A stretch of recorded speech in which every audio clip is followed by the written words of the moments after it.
DTFF.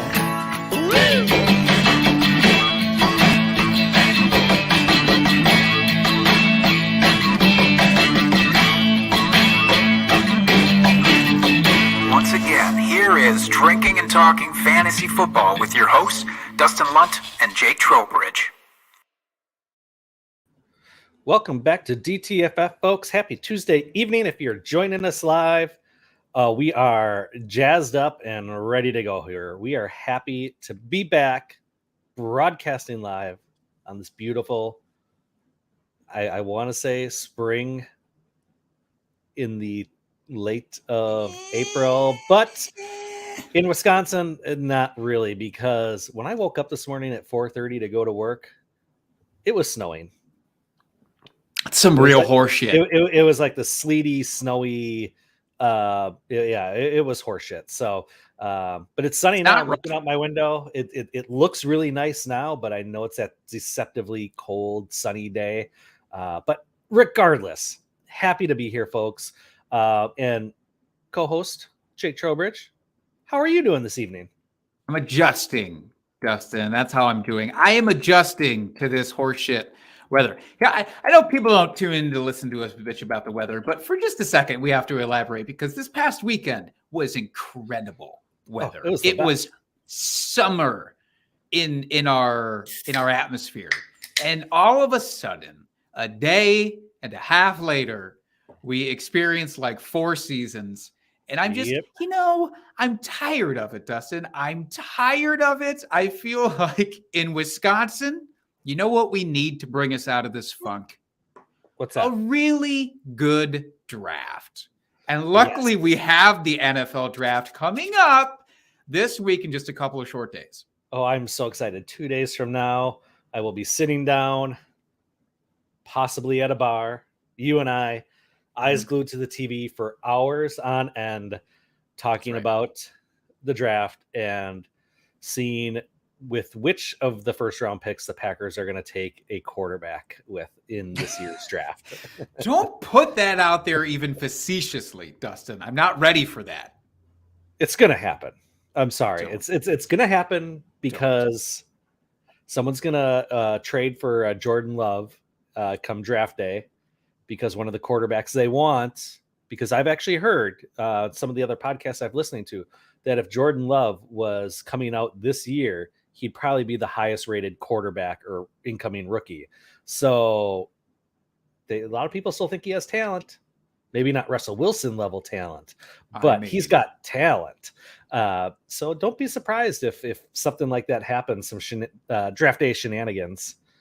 Look, I'm okay with the idea of the quarterback going out on draft day. And actually, we discussed this in a previous episode, that possibility that he would get traded. Jordan Love, that's fine. I'm fine with the outgoing quarterback. I just cannot handle the incoming quarterback. So don't put that out into the world, Dustin.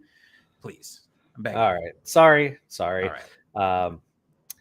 Yeah, folks, we've got an episode tonight. It'll be fun. We're doing a little mailbag, as Jake has called it, our stolen mailbag. We put out the request over the last couple weeks, folks, and no one responded with listener questions for us. So we had to go out, scour the Twitter sphere. Do you see how I got that mixed up?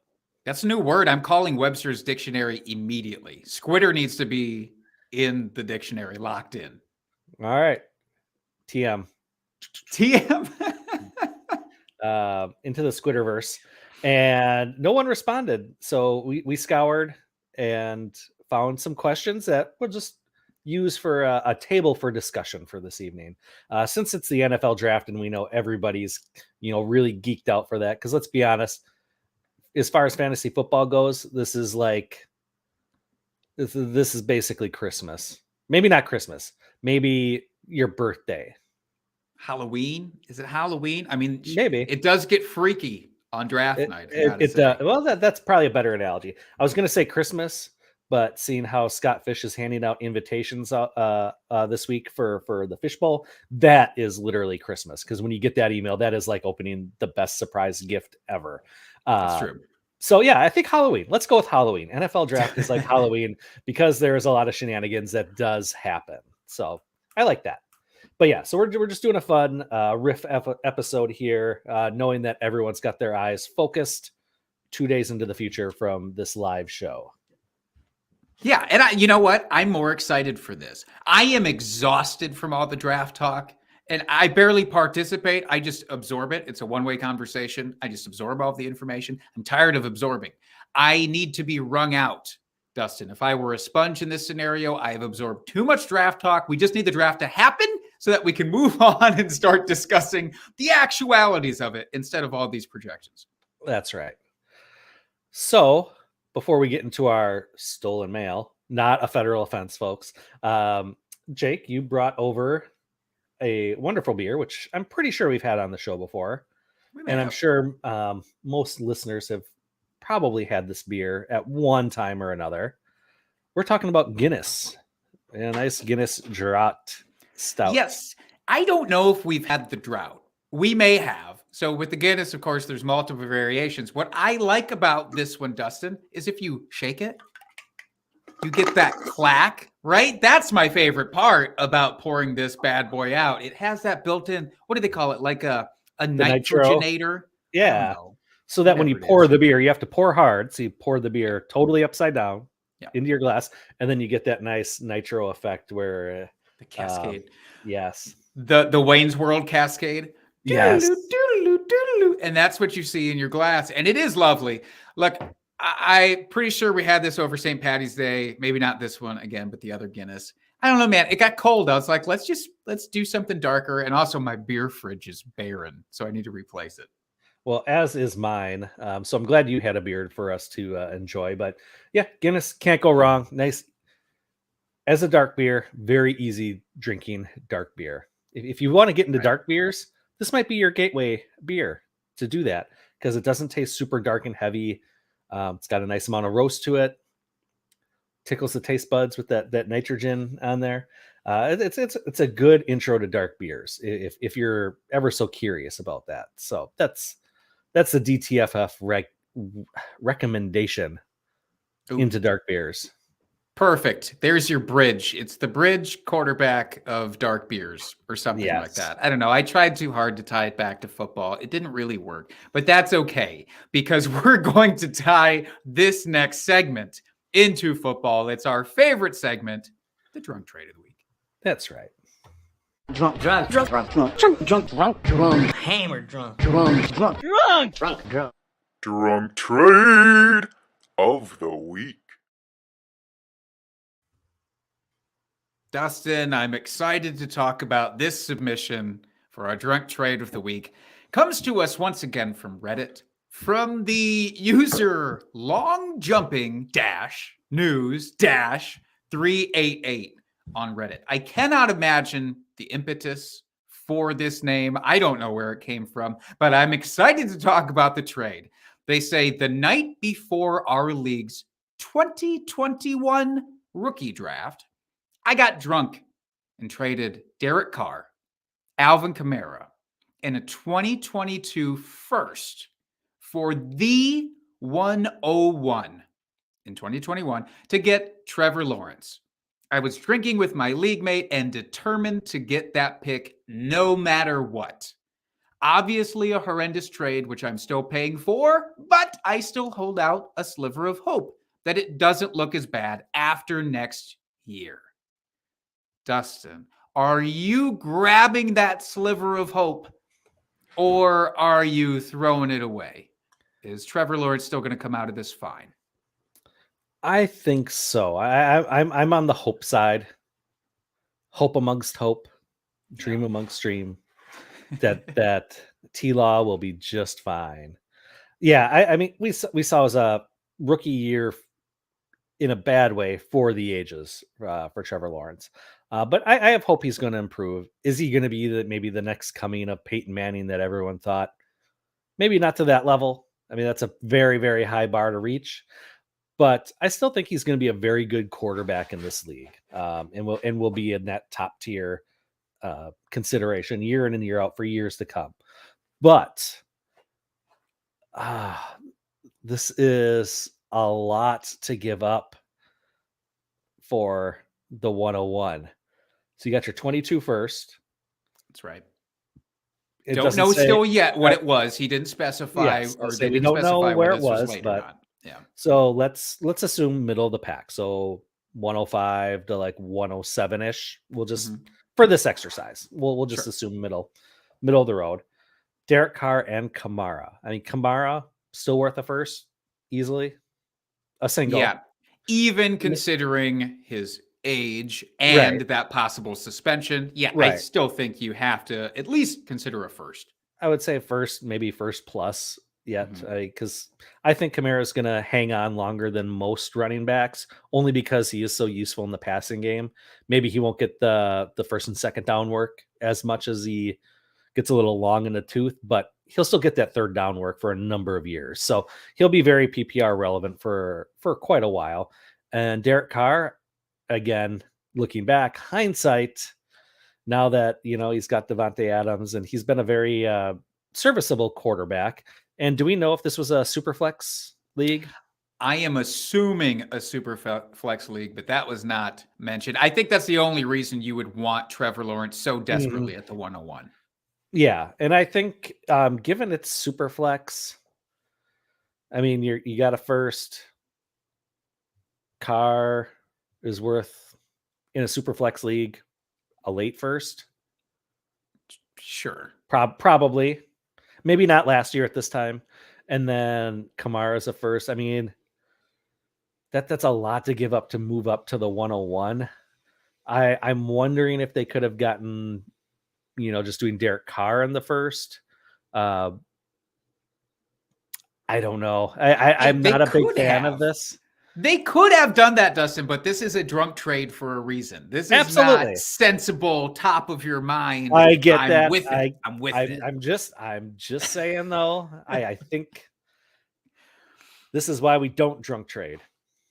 Well, this you is why give up you super- don't drunk trade. I will not take that. I will take that. I mean, I will drunk trade all night long because sometimes you come out on the Camara and Carr and 2022 first side of these Well, things. right. If it was the league mate saying, "Hey, I did a drunk trade," or the person my league mate was drunk and sent me this trade, we'd be like, "Yes, you scored well on this. Good job."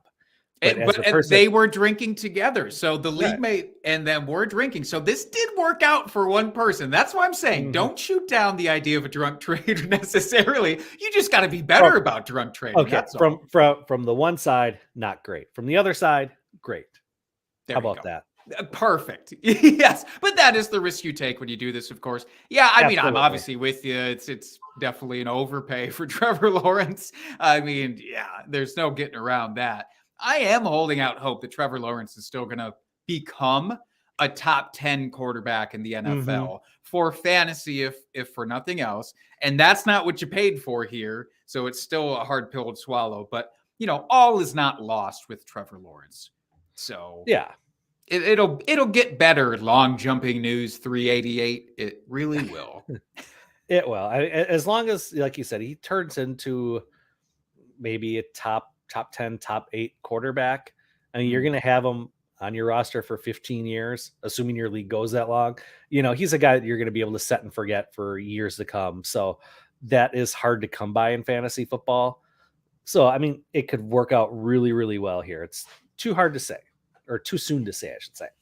Fingers crossed for you. Long jumping news 388. I cannot and will not get over that username. I need to know the entire backstory now. I think we could do an entire podcast about it, quite frankly.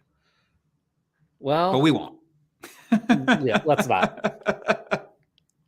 All right. Do you want to get into some stolen mailbag? Yeah. So why don't you pick the first one here, Jake? I'll let you start off questioning here. Fair enough. So yes, I scoured. We looked at Twitter and we said, "You're asking that question. You want an answer? Do you want us to answer that? I don't know, but we're going to. So we'll deal with it. We're going to give you our answer whether you like it or not." And the first one that I found, it was so perfect for us. Of course, as Packers homers, we're on our way into the draft. And this was posed by Matt Schneidman on Twitter. Will the Packers' 20-year run of not drafting wide receivers in the first round end? So, Dustin, do you think with all of your BS at the top of the episode about us drafting a quarterback, do you think that this is the year we finally take one in the first? Oh, I don't know. I hate to say it. I want to say yes. My heart wants to say yes, that this is going to be the year, only because it is such a deep wide receiver class. And granted, there's no Jamar Chase or Justin Jefferson at the top of this class, but it is a very deep, as you would say, maybe like a tier 2, like under just that tier underneath Jefferson and Chase. It's a very deep tier underneath that, and that's still a lot of value, especially for a real NFL. If we're talking real NFL purposes here, yeah, that's really good value. Chances are there's going to be a good wide receiver still available. Now we know Kansas City has a couple picks ahead of us, or at least one ahead of us, and they're pretty wide receiver needy at the moment now with trading Tyreek away. There's been a number of other teams rumored to take wide receivers early. So I guess it really depends on how the draft plays out. I think if one of those top 5 or 6 wide receivers are still available, I think the Packers would probably take one. But I mean, there's so many other positions of need for the team as well, that since it is such a deep class, that maybe they would wait till the second round and draft a couple in the second round or something. I don't know. My heart wants to say yes, but my brain says probably not, because the Packers just don't like to do that. I'm going to side with your heart. I do not like what your brain has to offer right now. I'm sorry to say, because of the depth I understand, and because we have 2 firsts and 2 seconds. Although one thing we didn't mention at the top of the episode, might as well drop it now. There's rumors going about that the Packers could be trading for Darren Waller. And if so, likely would be for one of those second round picks, probably the one that we got from the Raiders in that Devontae trade. So that would eliminate one of those. But regardless, there is such an urgent and desperate need for wide receiver, unlike any time before. And we've talked about it like every year. It feels like Packers need a wide receiver, but we really need one a wide receiver. Yeah, over the last 20 years, we've had a true number 1 wide receiver on our team, whether it was Devontae, Jordy, Jennings, Donald Driver, Sterling Sharp. I mean, Antonio Freeman. Like, we've had like a true number 1 on our team, and we don't have that now. So it is very frightening, and it is definitely a position of need. I would hope the Packers address it, but I don't know what this front office thinks ever, to be honest. That's fair. If they don't draft one in the first round, I'm quitting. I'm quitting the Packers. I will no longer be on their payroll, which I absolutely am right now.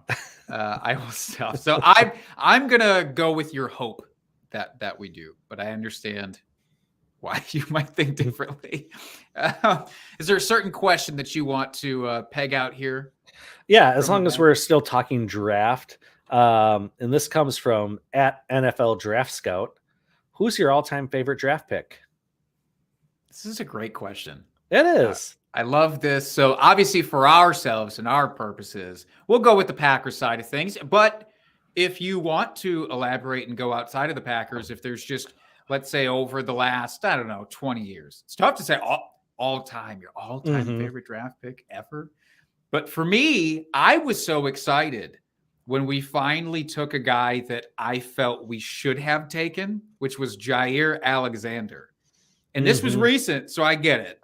It's recency bias. But after that awful, it was like 3 years straight of just like we passed up all of the best people, the TJ Watt debacle, where we passed on him for Kevin King. It's like all we were doing was shooting ourselves in the foot. And then finally, it felt like the first really competent draft pick that they'd made in quite some time. And just from a sense of relief, Jair Alexander for me. But how about for you? Oh, the Packers have had some really good ones over the years. I mean, Jair was one of the first ones that popped into my head. I'm not gonna lie, because I love that guy. He's such a stud, and I can't wait to see him back at full health this next season. But Adams in the second round was a great pick. I really love that, and I do remember.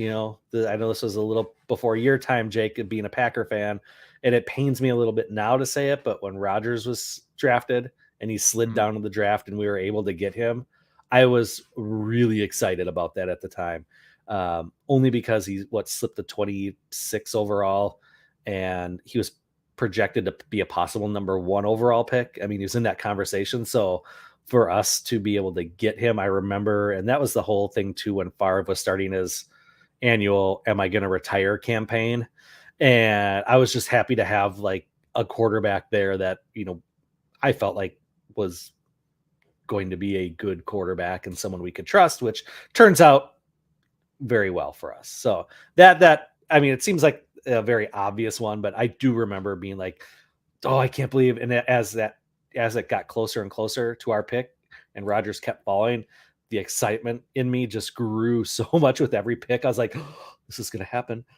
This is happening. and it did. Am I wearing the right pants for this situation? Am I prepared? definitely was not.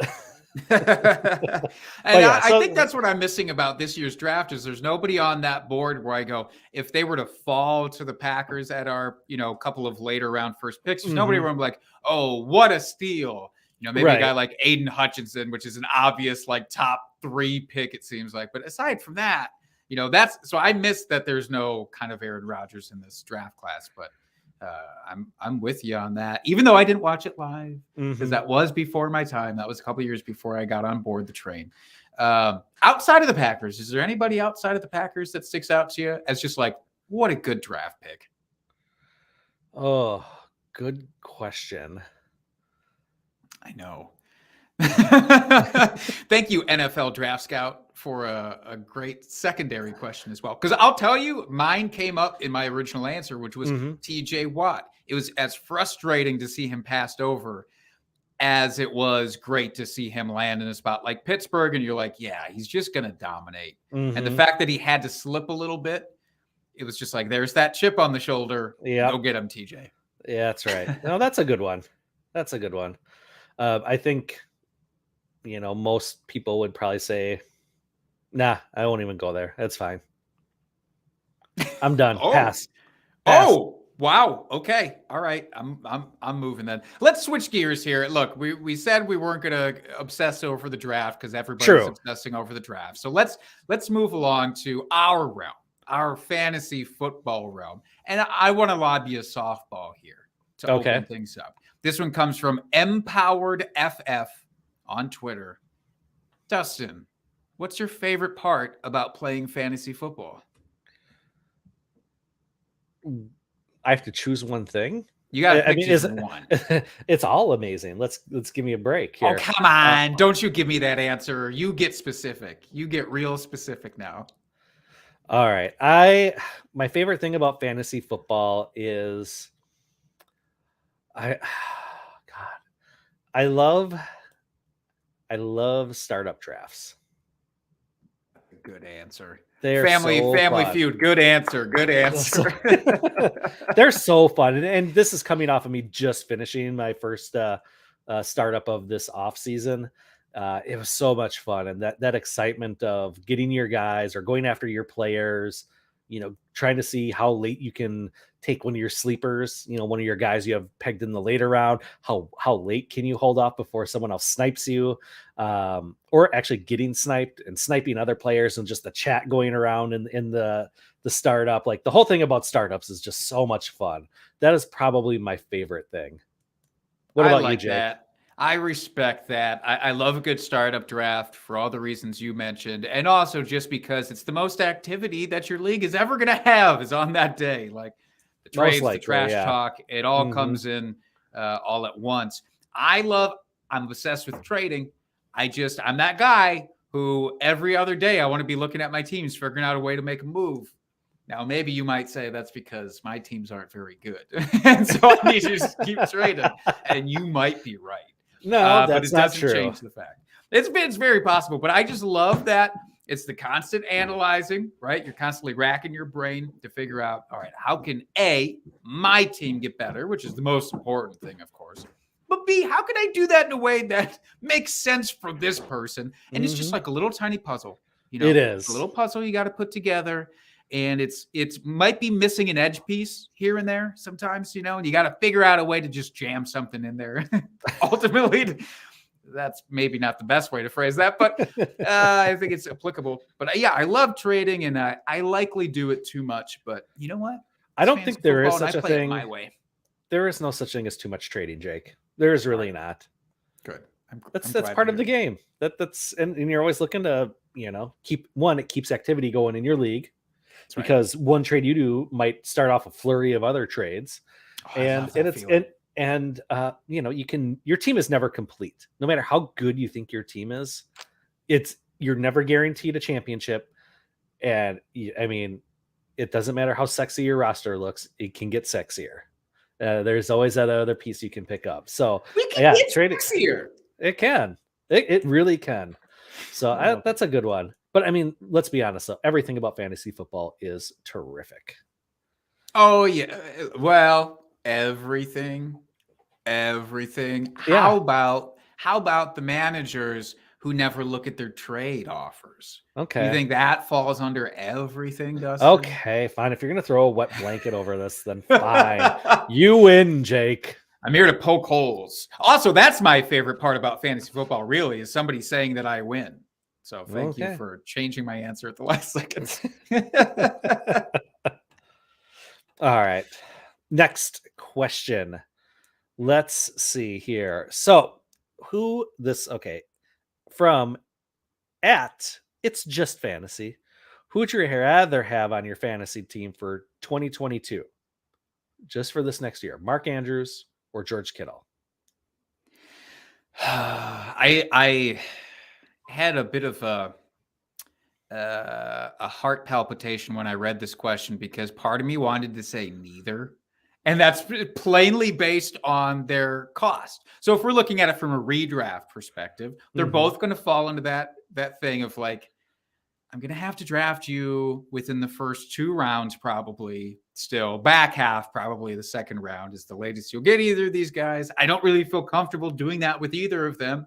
We've talked before about how Mark Andrews, a lot of his target share was because backups came in and they hyper-targeted Mark Andrews.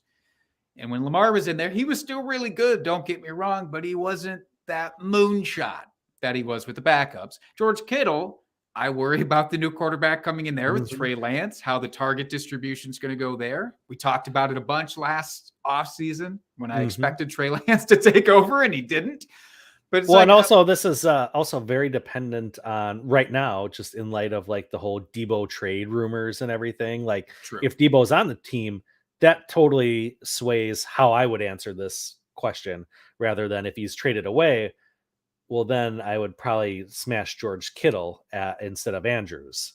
Let's assume, and I actually am going to feed off of this question here shortly, but let's assume for right now that Debo stays with the 49ers and everything is as it is. And no big draft moves happen in terms of wide receivers, tight ends, etc. Yep. Who would you rather have then in that situation, Andrews or Kittle? I'd take Andrews. Okay. Do you just have that much more faith that he will collect more targets? Is it athleticism based? I hope it's not, because George Kittle is a beast. No, I think it's targets and red zone usage. Yeah, Mark Andrews. I mean, him and Lamar have a connection. We've seen them get used year in and year out. Yeah, last year he was hyper targeted those handful of games because he was out, but he's been targeted like that pretty much every year. Him and Lamar have been together, and he does get a lot of red zone usage, which is really nice. Where in San Francisco, I feel like that's Debo time, or they're going to go to the running back, or it could be Trey Lance, doing a quarterback keeper. So I don't necessarily see them using George Kittle in that way near the red zone. Yeah, I think ultimately I'm going to agree with you on this one. We're not going to spat here. It is because, it's just too hard to predict what his target share is going to look like and how much San Francisco is going to throw overall. And it just kind of bums me out. to think about. So George Kittle is one of those guys. He'll probably just be off my draft board, unfortunately, but I think they both will for me. If we're looking at dynasty, if we're just going to expand on the question, I think in that case, I would still rather have Mark Andrews above George Kittle. And you're going to have to pay up for both. But all right, let's suggest, because you mentioned this just before, there's rumors with Debo requesting a trade from the 49ers. Where do you think he lands? So this one comes in from @AverageJoesFF. Assuming that he truly does get traded. What do you Green Bay. Yes. Yes. No, Yes. That's my hope. Let's put it that way. That is my hope, my dream, my desire is if he does get traded, that he does get traded to the Packers. If it's need, Packers, one, they have the draft capital to be able to trade for him. Two, they have the absolute need for a playmaker, wide receiver. Three, he's very young yet. Or is he 26? So he's young, youngish. So, and I think LaFleur could, and LaFleur's familiar with, no, he's not. Wrong LaFleur. Never mind. Strike that. Strike it. Cut that. Yeah, but LaFleur is a very creative offensive mind, and he would be able to get creative with Debo, using him in a number of different ways. So ideally, that's where I would like to see it. But there is a number of wide receiver needy teams out there that could also make moves for him. Whether it's, I've heard rumors of the Jets, Atlanta could be a team. They need wide receiver help. There's so many teams that could use a playmaker like that. Yes. And Chicago, yeah, Chicago could certainly use it. Detroit could certainly use it. There's Houston. all these bottom there's so teams. many teams. The issue is which of these teams, A, has enough to spend on him, as you mentioned, and B, where does he actually want to go to? I don't know where Debo wants to go to. Right. My assumption would be he wants to go to a winner, unless he truly just wants to get paid, and then do you, Debo. But if he did want to go to a winner, I can't think of many spots that are going to be great for him. Maybe Dallas can finagle something to get him there with Amari Cooper leaving, with Michael Gallup still recovering from his injury last year. They could certainly use him. And they're certainly higher on the pecking order than like the Jets. Right.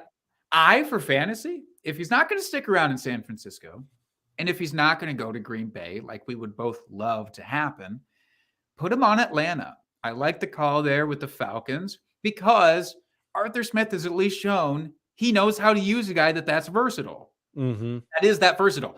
Cordero Patterson, we saw him finally shine for the first time in his 40-year career last year on the Falcons. Yeah, he's not the talent that Debo is, but it's a similar kind of idea with utilizing those guys. So put him on the Falcons. They need him. I'd love it for fantasy. Samesies. I think that's a good call, Jake. Yay. Okay. Let's go here. I'm looking over. So this is from @Swagman95. How much is Kyle Pitts worth to you in a 2 tight end, 1.5 tight end premium league? Oof.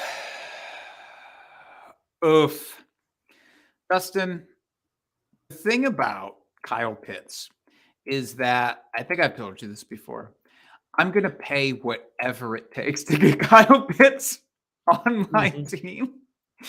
And so when you ask me a question like this, what's Kyle Pitts' value?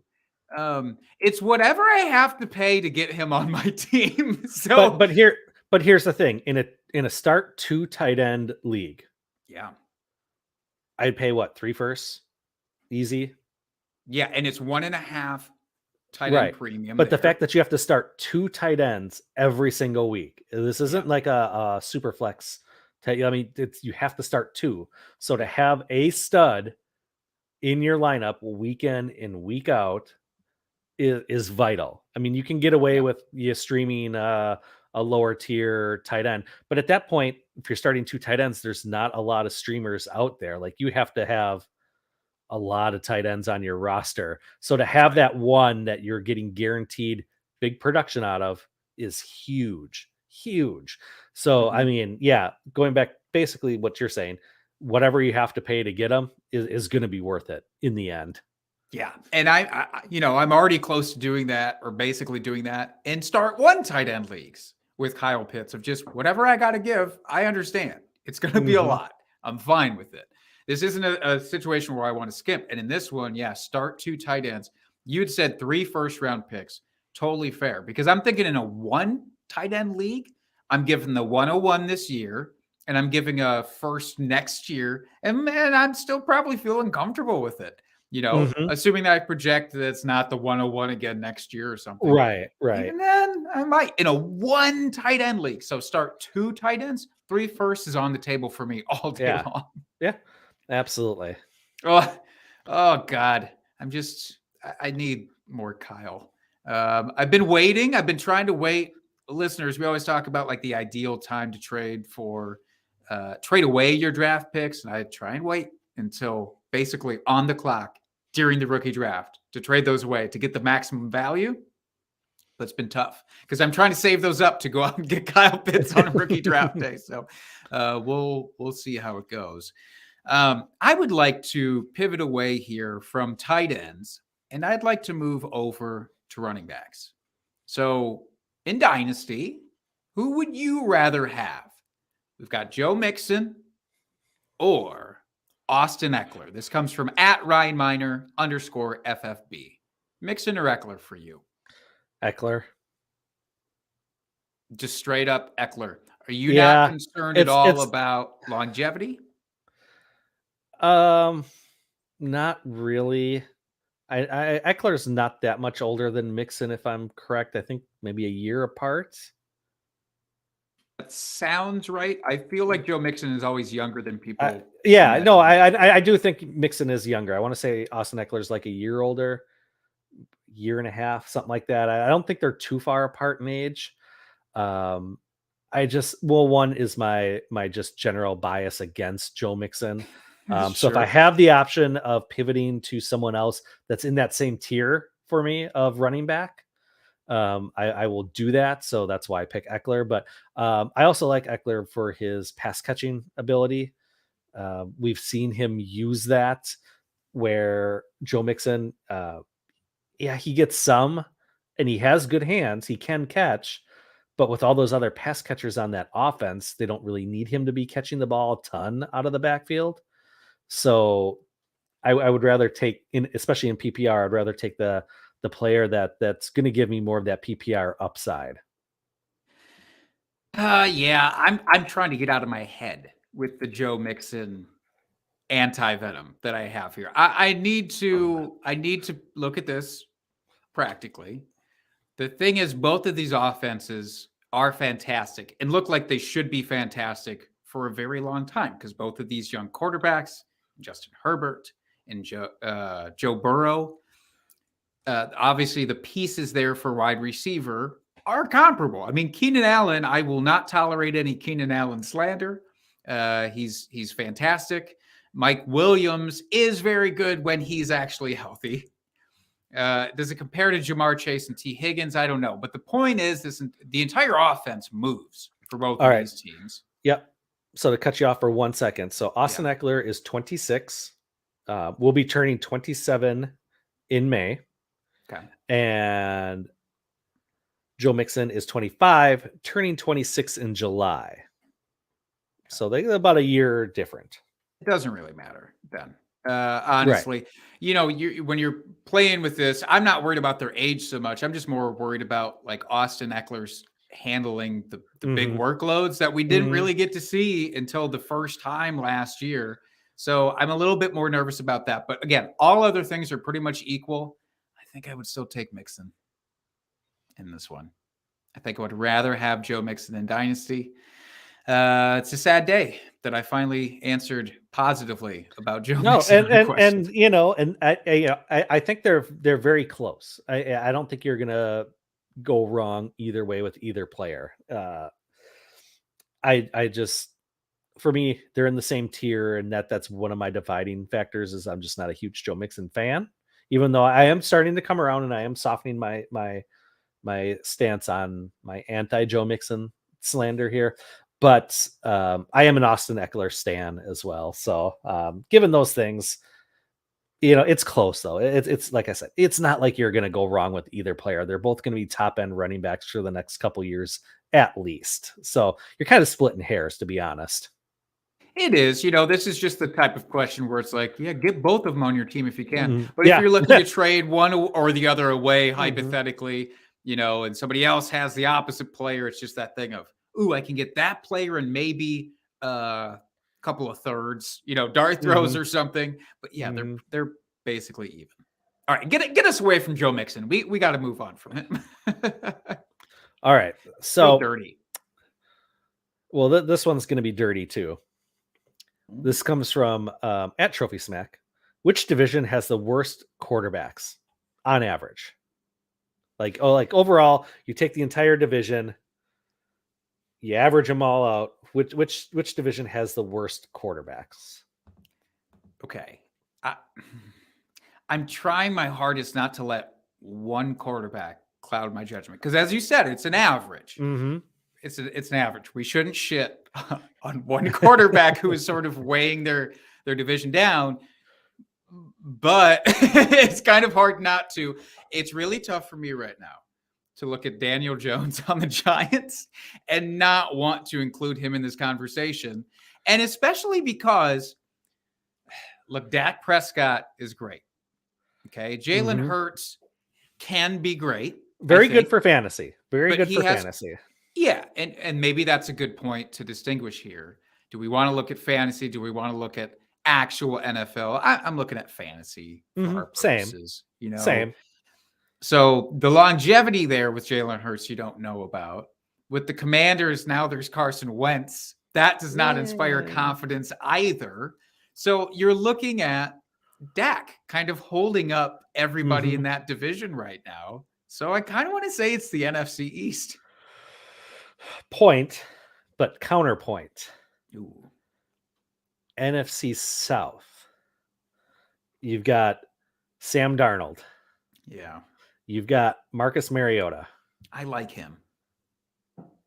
But last time we saw him play, he really didn't do much to inspire confidence. Hey, that one game that he started for the Raiders like 2 years ago, he was a dynamo. Jameis Winston. He was playing okay, but not great. And then you have Tom Brady, who is like your NFC East. He's the Dak of the NFC South. I think Jameis Winston is leagues above for fantasy any of the other quarterbacks not named Dak Prescott in the NFC East, personally. And he'll be getting Michael Thomas back, but potentially. So we'll have to see. We'll see. I think it's funny that neither of us said the NFC North because maybe it's because they've truly turned a leaf, or maybe it's because Matt Nagy is no longer there and is weighing Justin Fields down. Well, even besides that, Rodgers is great for fantasy. Kirk Cousins is very good for fantasy. You have two top 12. You have two top 12 though quarterbacks fantasy wise. I mean that's hard to argue that they're not. That's a poor division. That's fair. AFC East is brought up almost entirely by Josh Allen as well. So I feel like they could have been in contention there. I mean, but they've got Mac Jones and Tua. I mean, they're not the same level as the other two divisions. Let's be honest here. When we're trying to compare divisions, that I would rather take the AFC East over, the NFC East.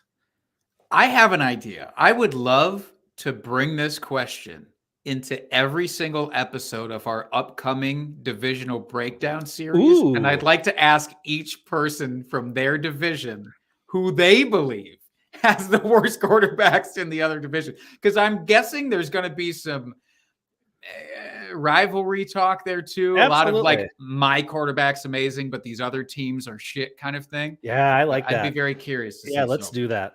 Let's put a pin in that one. I like that.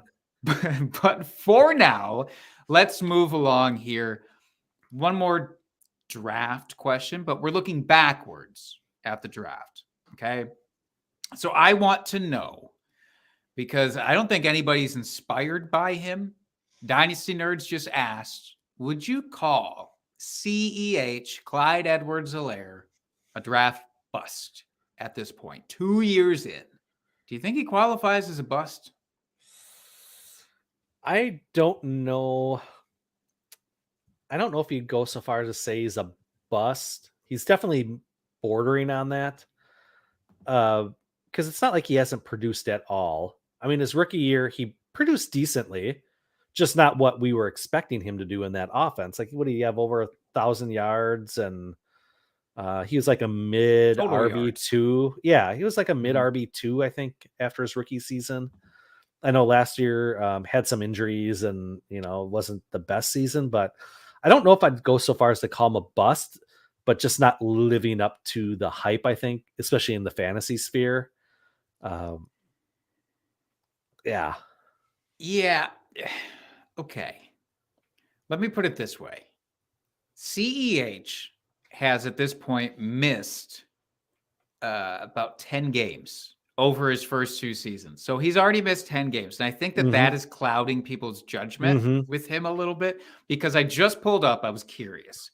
If we look at all the games that he's played and we actually extrapolated it out to a 17-game season-long average now, he put up just under 1,000 rushing yards and 350 receiving yards with 41 receptions added on to that. From a fantasy standpoint, I don't know. I'm not calling that a bust. No. That seems egregious. But yeah, I get not living up to your expectation. Yeah, he hasn't been great, but because he's on the Chiefs and everybody he was going to catch all these passes because it's the Chiefs and he's going to be locked in for that. And no, that didn't happen. But I mean, averaging 57 targets a season is still really good. Yeah. Again, per that 17-game pace. So I'm not calling him a bust. I'm calling him a slight disappointment. Yes. And I think that's what I'm sticking with. I concur. Okay. All right. Whew. All right. Should we do just a few more and then get out of here? Let's do it. All right. So this comes from @FantasyFballin5. Who would you rather pay to have on your actual NFL team? 1, Terry McLaurin. B, AJ Brown. C, Deebo Samuel. So let's look at this as if we want them hypothetically, because you mentioned it earlier. We want them on the Packers, right? Our team. And yeah. So which one do you want on our team? Of those 3, if you had your Santa could pull him out of a sack and drop him onto Lambeau Field, be on your team, which one of those 3 do you want on your team? First of all, I definitely want that to happen now. Hopefully there could be like a parachuting thing onto the middle of the field. That would be awesome. Look, if we're factoring in their production, their future, their versatility, and probably what they're going to demand for a paycheck, I still want Deebo Samuel. I understand why a lot of people would be inclined to say AJ Brown in this one. And I think if I recall, this was a poll posted on Twitter, and I think AJ Brown was leading that poll. I get it. If you want to consider like the truest alpha wide receivers, probably AJ Brown. But also like the injury concerns are concerning. And the versatility of Deebo Samuel, I think, trumps the rest of it for me. How about you? Yeah. I lean Deebo as well, though it's really close with AJ Brown. Terry McLaurin's kind of out of the equation for me. He's just hasn't shown that he's an alpha wide receiver. And you could say, oh, situation. Well, nobody thought AJ Brown was going to do what he's done in Tennessee with Ryan Tannehill and Derrick Henry running all day long. Like nobody expected him to do that, but he has, because he's a fucking stud. So it's really close, but I would probably lean Deebo as well, but just by a hair. Just by a teeny hair? Yes. Yeah. It's a bigger hair for me. It's a longer hair for me, but it's still, the tier goes Deebo, AJ Brown, big space, Terry McLaurin. Big space, yes. Hopefully he turns things around. Hopefully Terry turns things around with Carson Wentz there. I know I was crapping on Carson Wentz just mere moments ago, but for fantasy and for Terry McLaurin, he's still the best quarterback he's probably played with. So yeah, that's very true. All right. let's do another fun tight end one, because you know me, I can't get enough of my tight ends. That's right. I got to talk about them. So for 2022 only, who scores more points? This one comes in from Russell J. Clay. Is it Evan Ingram? Is it David Njoku? Or is it Albert Okwuegbunam?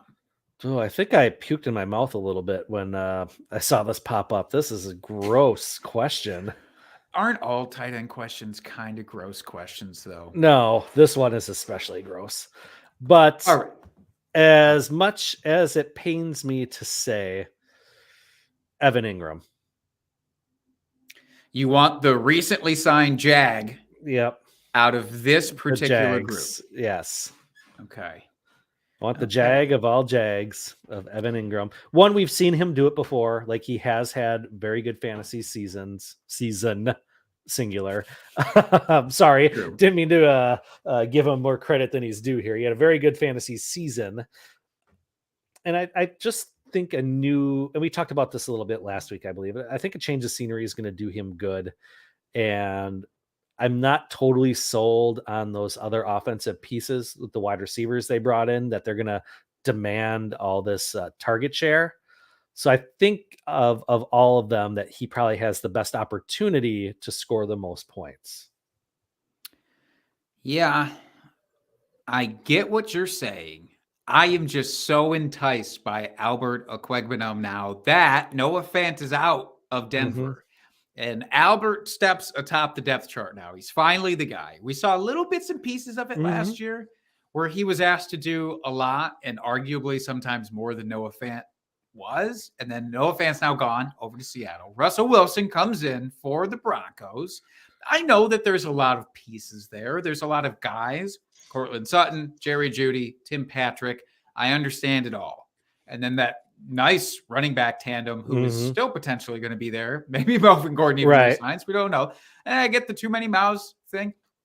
Albert's just an absolute man. And it's the athletic thing that I've gotten wrapped up in too many times before. So maybe he comes and is the next Kahale Waring. I sure hope not. I sure hope that's not the case. But I truly think that Albert, out of this three, at least has the highest ceiling for me, if nothing else. And in this batch of tight ends, that's really all I'm hoping for. Right. I mean, I don't think there is only one wrong answer of these three, and that's Njoku. I just don't see him producing a lot of points, period, in that offense. Austin Hooper finally left the Browns, though. Hey, great. That's good. That's wonderful. Yeah. But yeah, I mean, that's the only wrong answer. I mean, it's probably going to be a toss-up come end of the season, of which between Ingram and O finish. But do we beer bet this one? Dare we make such a gross beer bet on this very episode? Why not? Let's do it. All right. I love it. PPR points. I will take Albert Okwuegbunam. You will take Evan Ingram. We'll see where things end up. We're doing total fantasy points, or do we want to do points per game? Yeah, I figure points per game. Minimum, I don't know. What's our typical threshold? Like 6? I was going to say 6. I was thinking 6. Right there. Look at that. Nice. All right. Minimum 6 games. Points per game. PPR. Who's it going to be? This one I feel like deserves to not be a shot. This deserves, because you mentioned it's so gross, it deserves to be a beer chug. Okay. Well, I'm trying to find this on the show sheet here so I can make a note that it's a beer bet. But I've got it. Don't worry. I've got this one. All right, you want to take us home with the last question of the episode? Last question, and I'm glad you didn't use it as a question yet, because this is probably my favorite question on the show sheet. I'm not going to lie. This is a non-fantasy football related question here. And this comes from at FYF Josh. Who would win in a fight, Batman or John Wick? I do love this. I threw this in there thinking we might need a little break for talking football. No, I love it. I love that there's a non-football related question.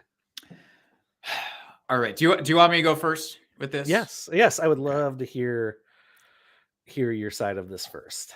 Okay, so here's the thing. There's multiple Batmen. We've seen many iterations of Batman, Mm-hmm. right? So if we want to look at it from a movie standpoint, which I think we should, because John Wick is really only in the movies, unless like that's a graphic novel I don't know about. Maybe it could be. I don't know. Good I question. don't know. But let's assume movie. Yeah, it's just more relatable for me. Let's do movies. All right. So I just saw The Batman, in which Twilight's own Robert Pattinson took over the role, right? If I'm picking one Batman to go against John Wick, first of all, I'm doing Keaton. I'm sorry. It's not going to be Christian Bale.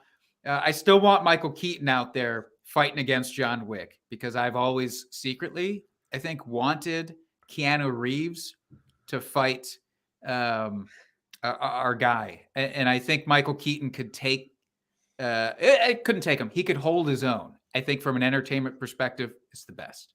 But I think John Wick is going to come out, even with all the gadgetry that Batman has. I think it's just, Wick's got them moves. He's going to take whatever Batman throws at him with his gadgets, and he's going to turn it around and use it against him. I'm side John Wick here. All right. Well, I am going to be Batman side here. Only because, and this is what gives me the edge. He has the body armor. That is like bulletproof. I mean, I'm telling you, he's gonna figure out. John's gonna figure out a way to get in there. He'll get that up close. He'll like choke him or something. I mean, they're both trained killers. Let's be honest. Shoe. They can, they both know how to use weapons. They're both great with hand-to-hand combat. They know how to wrestle, throw people around. Yeah, I mean, if there was no body armor involved, I would say John Wick in a heartbeat. But I think Batman, because of the body armor, he can just stroll in there, and John Wick will just go shooting his fancy guns, and it's just going to bounce off, and he's going to be like, okay. Then he's going to say, dodge this. You disappoint me because your answer was it wasn't Batman. Your answer was body armor. It was John Wick versus body armor. But that is the essence of armor. What a cop out. That is the essence of Batman, is he has his suit. That's his essence. His essence is just body armor. I do kind of love that. Am I wrong? Tell me I'm wrong. Yeah. No, you kind of are wrong. That's not his essence. His essence is like he's vengeance, and he's, and he uses his trauma and he doesn't use guns. So John Wick has the advantage there. Batman will never use guns, right? I mean, that's like his thing. That's his whole thing. His ethos is so much more than that. He's dark, he's brooding. He's Michael Keaton sometimes. I don't know. I love this question. Josh, I don't know if all I know is this would be one hell of an entertaining fight. Let's make the movie. TM it now. Batman versus John Wick. All right. Let's get that Aliens versus Predator thing. Let's get on the phone. I'll be in charge of getting a hold of Keanu. Okay. You can get a hold of whichever Batman you'd like. I think in order to get a hold of Keanu, you just have to fold up a paper plane and throw it your hardest, and eventually it will find him. You'll just attract to him. I think I'm going to have more work cut out for me, but I'm on board. Excellent. Who needs a script? The script is they just are in the same city and they find each other and start fighting. That's the entire movie. Done. 45 minutes, call it a day. Yep, absolutely. Well, what a great question to end the show on, wouldn't you say, Jake? It may be the best question we've ever been asked. It very well might be. But yeah, so another fun episode this evening. Nice and light. I gotta have some of these every once in a while. Can't all be heavy, dense fantasy football talk. No, we gotta have some fun with it. Keep it light. This was the sorbet cleanser between last episode and next week's episode, which, to be fair, I'm very excited for next week. I'm excited. Landing spots, post-draft episode. Mm-hmm. We're bringing on a couple of rookie experts here to talk some knowledge. That's going to be great, too. It's going to be a lot of fun. And then after that, is when the fun really begins, because then we start getting into our divisional breakdown series, which is so much fun. The guests we have on, everyone's a homer in those episodes talking about their teams. And just the chatter that goes back and forth between our guests on opposite sides with their teams is just fucking tastic. So I'm really excited for those. But yeah, next week is going to be awesome. Getting some reactions from the NFL draft once we know these landing spots and how that affects our fantasy outlook for next season and beyond. So it's going to be a lot of fun. Thank you everyone for joining us. Go out, give us a rate and review, please. It helps people find us. Tell your friends, subscribe here on YouTube, ring the bell. You'll get notified when we go live every single week, so you can see our beautiful faces that go along with these sultry voices. And if you have any sort of fantasy related questions or life related questions, find us on Twitter. Find our podcast at Drinking Fantasy. You can find my partner at Jake Trowbridge, and you can find me at FF Dusty Dog. And until next week, folks, keep drinking and talking fantasy football. Cheers, FFers.